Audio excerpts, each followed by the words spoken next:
Hello, Simon teachers.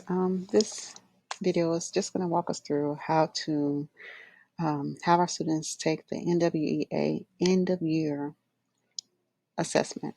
This can be used also for the beginning of the year or the middle of the year. But so the first thing, students need to access NWEA. There are three ways, and check it in this order because we have so many different types of devices.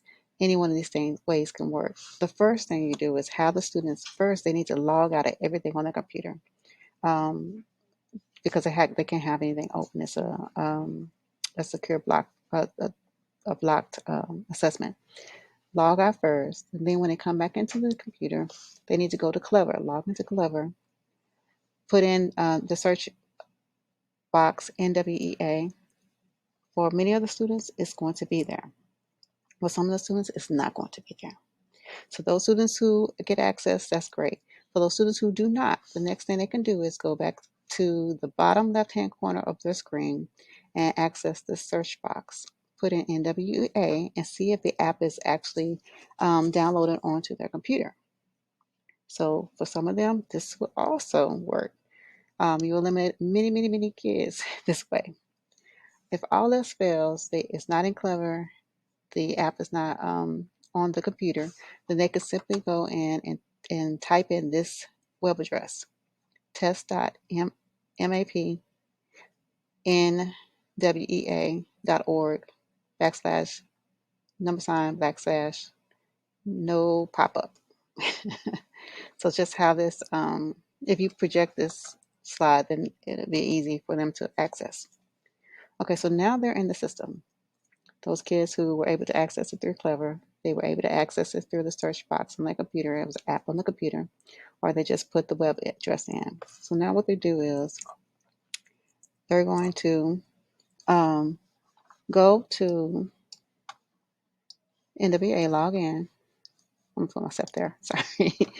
And then the first thing they're going to be prompted to do is put the session name on. Now this needs to be written on the board. You need to have on your board, when the kids come in, the name of the test.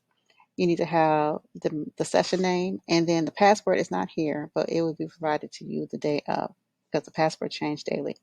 So make sure you have on the board the test name, the session name, and then the password once it's given to you. So they're prompted to put that in. And then once they do that, it's going to ask them for their name, to choose their name, and to choose the test. Once they do that, it's going to give them this confirmation screen. I need them to go and confirm, make sure their name's correct, the session's correct, that their grade level is correct, because we'll make sure the grade level is correct, and the birth year, just in case it's the wrong student with somebody else's account. That's important. But you need to physically go around, circulate to each kid, and look at their screen.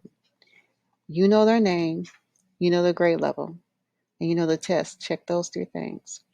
They're checking everything, but you're checking their name, the test, and the grade level. Just make sure that everything's accurate.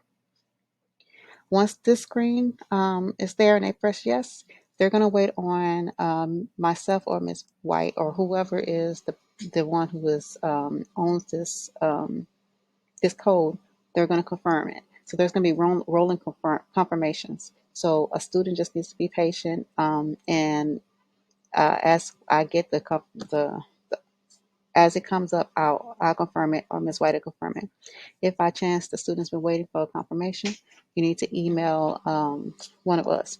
I have on here instructions for the teachers on the slide, and I have instructions for the students. Make sure you read through the instructions. Do not send a student out of class. Do not send a student out of class. And there's a troubleshooting page right after this. Before you try to reach out and contact myself or Ms. White, you need to read through the troubleshooting map and see if there's anything that you can address first.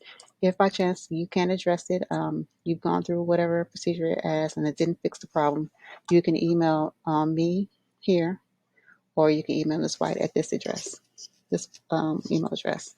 Hopefully that clears everything up. If you have any questions, like I said, you can email us. Thank you.